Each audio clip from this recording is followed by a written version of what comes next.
एक किसान था जिसके 2 बेटे थे। वह बहुत ही आलसी और निकम्मे थे। वह अपने पिता को कामकाज में हाथ बटाने के बजाय आलस किया करते थे, इधर उधर घूमते फिरते थे। किसान को अपने बेटों की बहुत फिक्र थी। वो सोचते थे कि मेरे मरने के बाद इनका क्या होगा, यह अपना पेट कैसे भरेंगे, अपने परिवार को कैसे संभाल पाएंगे। एक दिन किसान की हालत बहुत ही गंभीर थी, कहने का मतलब किसान मरने की हालत में था।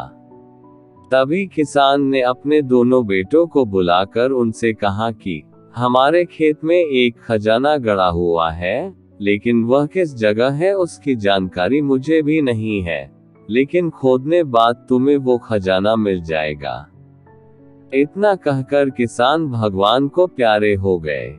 खजाने की खबर सुनकर दोनों बेटों के मन में लालच आ गया और वो दोनों खेत पर चले गए और खेत को खोदने लगे। खजाने के लालच में कुछ ही दिनों में पूरे खेत को खोदने के बाद वह घर जाकर बैठ गए और वह अपने पिता को कोसने लगे। इसी तरह कुछ महीने बीत गए और वर्षा ऋतु का आगमन हुआ। किसान के बेटों के पास पेट भरने के लिए सिर्फ एक ही जरिया था, वो है खेती। तब बाकी किसानों की तरह किसान के बेटों ने खेत में बीज बोने शुरू कर दिए। वर्षा का पानी पाकर वह बीज अंकुरित हुए और देखते ही देखते खेत लहराने लगे। ऐसा लग रहा था कि हवा के झोंके से लहरा रहा था।